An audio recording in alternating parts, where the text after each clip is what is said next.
So the Aerosmith logo. Okay, it's not actually the Aerosmith logo, but it kind of should be. So a guy called John Langdon designed this logo to keep the original feel of the Aerosmith logo, but to make it into what's called a rotational ambigram. And that means that if you look at it up this way, or you look at it upside down, rotate it 180 degrees, it still says Aerosmith. And that's kind of clever. I'm fascinated with ambigrams as a result of seeing this kind of thing. Here's another one. This one's from a UK TV series for a guy called Derren Brown. Do you get him over here? He's like a psychological illusionist. He's got a TV show called Trick or Treat. This ambigram's even more clever because it says trick, but if you rotate it 180 degrees, it says treat. So kind of trying to think of different ways to use this as inspiration for my work. Another one that I like, I'm not showing you this because this isn't really an ambigram, it's just quite clever. A bottle of vodka called Truce, and the logo, as you can see, the negative space of each of the letters spells the word truce upside down. That's no accident, that was obviously designed, planned that way, and the letter forms are redrawn to fit that shape.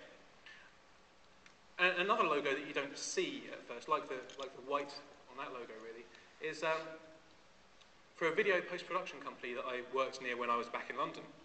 This logo is based on some strips of film, and also perhaps on a factory. And the company is called Mill. So it's a nice little logo. When you see it, you go, oh yeah, I get that, that's clever. Speaking of post-production and audio, this is what sound looks like when you put it through a spectrum analyzer.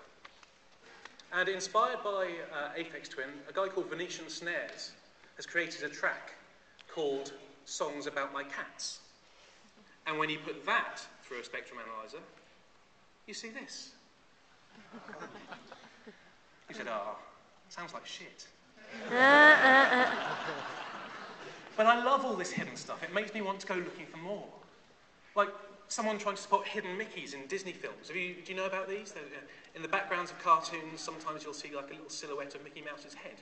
And if you visit the theme parks, then you might see the same symbol on one of the drains or in a fence, and the negative space between the poles of the fence. And people just love collecting that kind of thing. I wonder how many people have found this one. This is 25 miles outside of Walt Disney World in Florida, and it can only be seen from the air or in Google Maps, and it's half a mile across. But hiding things where people can't find them, and they're going to be delightful to notice. Who's going to notice this? Very few people, I think. It's a bit like when you notice a nice bottom. And by a nice bottom, I mean the bottom of an innocent smoothies carton. I don't think you get this over here either. Stop looking at my bottom. This is a juice that we get in the UK, and on the bottom of their packaging it says, stop looking at my bottom, in this instance. But there's a different message on each carton. Not every carton, obviously, that would be a logistical nightmare for them. But I find myself in the shop sometimes when I'm buying this stuff, and going through the juices and seeing if there's one that I haven't seen. Does anyone else do this? Just me, maybe? Just me, okay. Yeah, so this kind of thing, they needn't do that, but they do, and it adds delight to that purchase when I make it. Does anyone here have any Moo stickers on them? You know, the little stickers that you buy from moo.com? If you open those up and look at the back underneath the staple, then you see this little dude. Nice little touch. If you break it and pull the staple apart, this guy. And these delightful little characters are hiding there, waiting to make you smile, waiting to make your day. This little chap is a fraction of a millimetre long, racing across an HP memory chip from the 80s. Nobody's going to see it there. What's the point? Well, actually, in this case, what is the point? Because really no one's going to see it there. And they probably regretted putting it there anyway, because the little flakes of solder that make up its spots actually tended to chip off and short-circuit the entire machine. But, you know, you learn your lessons.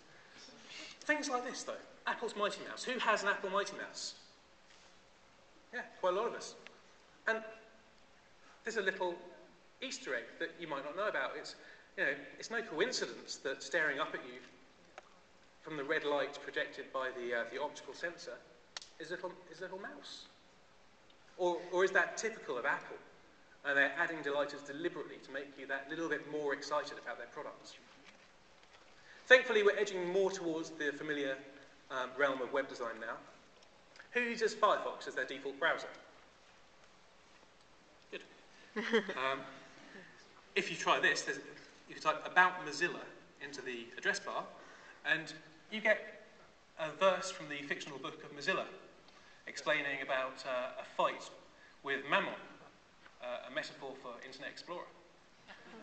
And if you follow this from version to version, the story unfolds. Oh, wow. So how many people here have Internet Explorer set to their default browser? Or would admit to it? Pretty much no one. Nobody. But if you try the same thing on Internet Explorer, I think that depends on which version you use. And so, to the web. And